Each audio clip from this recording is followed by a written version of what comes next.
Kapayapaan po at mapagpalang araw po ang sumaating lahat. Brother Aaron Bruzo po, isa po sa mga lingkod ninyo sa kabanal-banalang Iglesia ng Diyos kay Kristo Jesus. The sun is a daily reminder that we can rise again from darkness, and with God's help, we too can shine our own light. Have a blessed day, everyone! Simula ng umaga at damhin ng pagpapala, araw ay gawing payapa na Espiritong Banal ang kasama. May matibay na pag-asa, tayo ay mga pinagpala na tanging sambit ng puso. Ama, salamat po.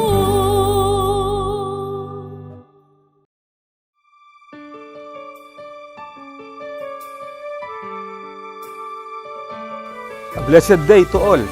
Isang pinagpalang araw po ang sumainyong lahat.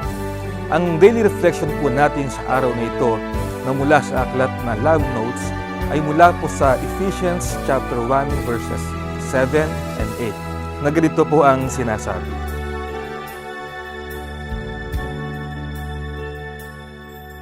In whom we have redemption through His blood, the forgiveness of sins, according to the riches of His grace. His infinite grace, yes, His infinite love, has saved us from the bondage of sin. He has resurrected us with Him from death due to our sins. We have been bought for a price, His redeeming blood. He laid down His life so that we might live. We are now alive in Christ Jesus. He lives in us, and we in Him. We must follow Christ and be His disciples. We should strive to attain the fullness of His image. Be holy as Christ is holy.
A blessed day to all! Kayo po ay kasalukuyang nanonood ng programang ipinaglilingkod ng Kabanal-Banalang Iglesia ng Diyos kay Kristo Jesus.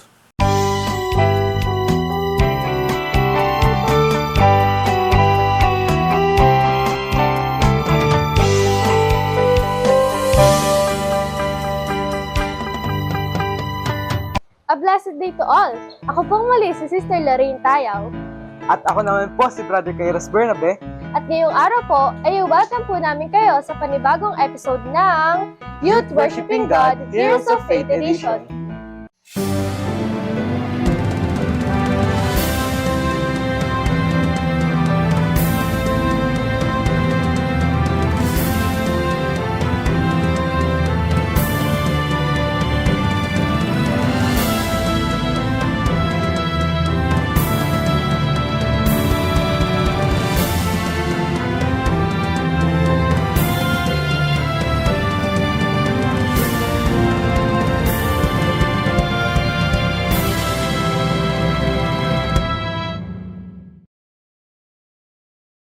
Bakit mo kami pinabayaan, Propeta? Bakit ang aking anak ang pinili ng kapahamakan? Pakiusap, pagkaanin mo ang iyong kalooban.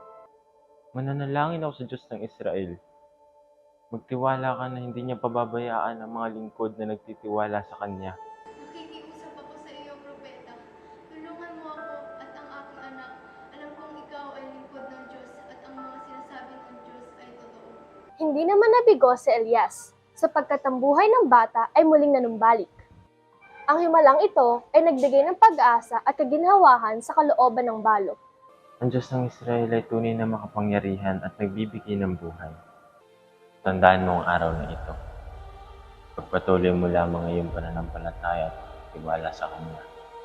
Anumang pagsubok o suliranin ang iyong kaharapin, tumawag ka lang sa Kanya at hindi ka niya pababayaan. Ako ay nangangako na habang buhay ang aking paniniwala at pananampalataya sa iyo. Ito ay ituturo ko sa aking anak hanggang sa anak ng aking anak. Ang makapangyarihan at tunay na Diyos. Kung matatandaan po natin, sa paglalakbay ni Propeta Elias sa Zarephath, ay nasaksihan natin ang pagtibay ng pananampalataya ng babaeng balo. Dahil sa panunumbalik ng buhay ng anak nito, ito'y sa bisa ng panalangin at pagtitiwala ni Propeta Elias sa Panginoong Diyos. Dahil sa pangyayaring ito, ay nagkaroon pa lalo ng lakas ng loob si Propeta Elias na ipagpatuloy ang kanyang misyon. Sa pagpapatuloy natin sa istoryang ito, tatalakayin naman natin ang makasaysayang hamon kay Propeta Elias sa bundok ng Carmel. Ang kanyang tapang ay talaga namang kapuri-puri. Yes, sister. Pagkatapos nga ng mga himala sa Zarephath, makikita naman natin ang isang dramatic at epic na pagsubok kay Propeta Elias. Sobrang excited na po ako matalakay natin ang kwentong ito, sister. Grabe naman sa excitement, brother! Heto na po't uumpisahan na natin.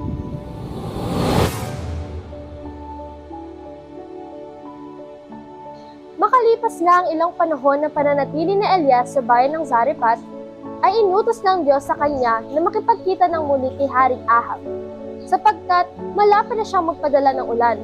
Agad itong sinunod ni Elias, at naglakbay na pabalik sa kaharian ni Haring Ahab. Sa kanyang paglalakbay, ay nakasalubong niya ang isang lingkod ni Ahab. Ngunit, ang lingkod na ito ay may banal na takot sa tunay na Panginoon ng Israel. At siya ang nagligtas sa mga natirang lingkod ng Diyos. Dahil sa kasabay ng panahon ng tagtuyot, ay ipinapatay ni Reyna Jezebel ang mga propeta at lingkod ng Diyos. Inutusan ni Propeta Elias na sabihin kay Haring Ahab ang kanyang pagbabalik, at sinunod ito ng lingkod. Pagdating ni Elias sa kaharian, ay nagkita silang muli ni Haring Ahab. Ikaw, Elias, ikaw ang nagdulot ng kaguluhan sa bayan na ito. Nagkakamali ka.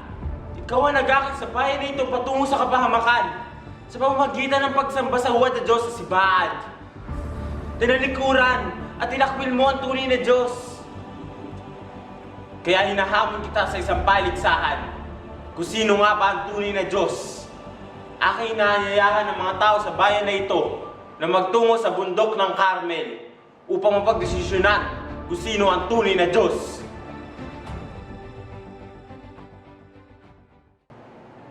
Hanggang kailan pa ba kayo mag-aalinlangan? Ako na lang ba ang nag-iisang naniniwala at nananampalataya sa tunay na Diyos ng Israel? Nagkaroon ng maingay na pagbulong-bulungan, ngunit ni isa ay wala sumagot kay Elias.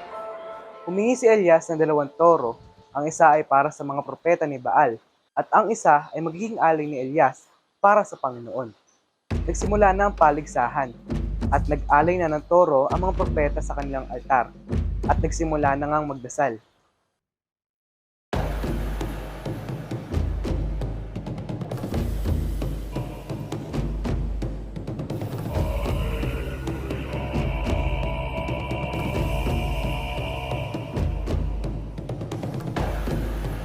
Ang mga propeta ni Baal ay nagsimulang sumayaw, nagsalita ng kakaibang salita, at nagdasal mula umaga hanggang hapon. Ngunit walang nabuong sagot mula kay Baal. Mukhang natutulog ata ang Diyos niyo. Kailangan siyang magising. O baka kaya naman siya'y abala. O nasa paglalakbay. Nag-alay ng toro sa altar at nagdasal si Elias. At ilang sandali lang ang lumipas, ang apoy mula sa langit ay bumaba at tinupok ang handog sa altar ni Elias, pati ang kahoy at tubig sa paligid. At ang lahat ng tao ay namangha. Nagkaroon muli ng malakas na pagbulong-bulungan. Tumingin si Elias sa mga tao at sumigaw ng, Ang Diyos ng Israel ang tunay na Diyos. Kitilin ang buhay ng mga propeta ni Baal bilang patunay ng pagsunod sa Kanya. Ang makapangyarihang sagot ng Diyos sa pamamagitan ng apoy ay nagpatunay sa kanyang kadakilaan at kapangyarihan. Ang tagumpay ni Elias ay nagbigay ng matinding pagbabalik loob sa mga tao, at ang katunayan ng Diyos ay nagbigay ng bagong pag-asa sa bansa. Unti-unting dumilim ang kalangitan, tanda ng muling pag-ulan sa kalupaan. Isa-isang pumatak ang tubig ulan at nagsaya ang mga tao. Ngunit, pagkatapos ng tagumpay sa bundok ng Carmel, ay nagkaroon ng takot si Elias nang marinig ang banta ni Reyna Jezebel.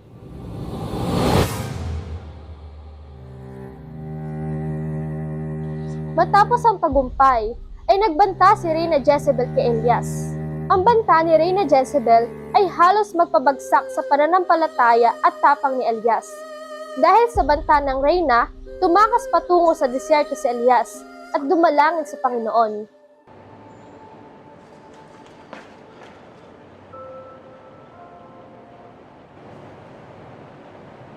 O Diyos, kahit matapos ang lahat ng ito, ang banta ng kamatayan ay tila bumabalik sa akin. Bakit ko nararanasan ang mga ganitong takot? Pakiusap, Panginoon. Kailangan ko ang iyong patnubay. Nakagigit talaga yung si Jezebel, brother. Gagawin ko yung daing eh. Kahit kailan talaga, kontra sa tama at nararapat. Easy! Ibang Jezebel naman ata yung tinutukoy mo eh. Pero nakakainis nga siya. But, kidding aside, yung tagumpay ni Propeta Elias sa bundok ng Carmel ay isa sa magpapatunay ng kanyang katapangan. Pero, ang kanyang laban ay hindi pa natatapos. Malalaman natin sa next episode kung paano harapin ni Propeta Elias ang banta ni Reyna Jezebel at ang kanyang bagong pagsubok. Na-stress ako ng malala, brother. Pero hanggang dito na po muna ang episode natin today. Abangan po natin ang huling yugto ng kwento ni Propeta Elias dito lamang sa Youth Worshiping God Heroes of Faith Edition.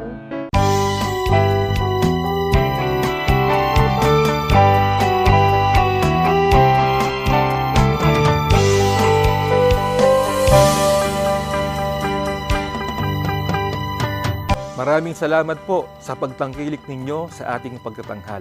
Maraming salamat din po sa lahat ng mga kapatid na nag-share ng link ng ating pong broadcast. Sa lahat ng mga kaibigan naming tumatangkilik ng ating pong pagtatanghal. Sana po ay magkasama-sama tayong muli sa susunod ng mga araw ng pagtatanghal. Sa bahagi pong ito, inaanyayahan ko po na kayo ay sumama sa isang panalangin. Atin pong pasalamatan ang Panginoon at ipagtagubilin ang panibagong araw na ito na atin pong lalakaran. Tayo po ay manalangin. Aba, Panginoon naming Diyos, Ikaw na makapangyarihan sa lahat, na patuloy po na nagbibigay sa amin ng mga kakayahan talento at mga karunungan upang magawa namin ang iyong mga kalooban. Ikaw rin, O Diyos, ang nagkakalob sa amin ng mga mabubuting mga pagkakataon. At sa panahon pong ito, ang mga imbensyon ng sanglibutan na nagagamit po namin sa amin pong mga pang-araw-araw na pamumuhay, lalo na po ang makabagong teknolohiya. Panginoon, amin pong hinihiling sa iyo, kami po ng mga lingkod mo na tinawag sa iyong iglesia. Tulungan mo po kami na ang anumang nilikha para po sa aming ikagiginhawa at ikabubuti ng aming mga pamumuhay, lalo na po ang technology, ang social media, kasama po nito ay ang internet na nagagamit namin sa araw-araw. Magamit po ito, Panginoon, sa tama at wastong paraan. Magamit namin ito upang lalo po naming mapalawak ang aming pananampalataya, upang lalo po kaming makapag-share ng iyong mga salita at hindi ito maging daan upang kami po ay malayo at mahiwalay ng pananampalataya sa iyo. Tulungan mo sana kami, Panginoon naming Diyos, lalo na po ang mga nasa kabataan, na kanila pong maingatan ang kanila pong pag-iisip, ang kanilang kalooban sa paggamit po nila ng teknolohiya na meron po sa mundo. Hindi ito po ay magamit po sa maayos at matuwid na pamamaraan, sa paraan po na ito ay maipaglingkod sa iyo, magamit ito sa lalong ikabubuti ng aming mga paglilingkod sa iyong dakilang pangalan. Panginoon naming Diyos, pagpalain mo rin sana ang mga kapatid po namin na sa araw pong ito ay pupunta sa mga pinapasokang paaralan, sa mga pagtatrabaho, sa mga paghahanap buhay. Sana po, Panginoon, masumpungan po namin ang iyong mga pagpapala, ang iyong kapayapaan sa buong maghapon ng amin pong mga paggawa. Gawin niyo po sanang mapagpala ang araw na ito sa amin pong mga buhay. Ang lahat po ng ito ay amin pong idinadalangin sa iyo sa pangalan mo pong Kristo Jesus, ikaw na aming tagapagligtas. Amen. Maraming salamat po sa inyong pagtangkilik sa palatuntunang ito ng Kabanal-Banalang Iglesia ng Diyos kay Kristo Jesus. Kung nais po ninyong mapanood ng iba pa naming programa, mag-subscribe sa ating YouTube channel na The Most Holy Church at bisitahin ang aming Facebook fanpage na MHC Media. Upang lubos po ninyong makilala ang Kabanal-Banalang Iglesia ng Diyos kay Kristo Jesus, bisitahin ang ating official website na www.mostholychurch.com. Para naman po sa inyong katanungan, prayer request, o libreng Bible study sa inyong tahanan, i-post lamang ang kahilingan sa comment section ng programang ito. Maaari din po kayong tumawag o mag-text sa mga sumusunod na numero. Sa Smart o Talk and Text, 0909-555-5009. Sa Globe o TM, 0926-383-0454. Sa Dito SIM, 0991-419-2027. At sa landline, 8255-6949 o 8553-0946. Maraming salamat po. Salamat.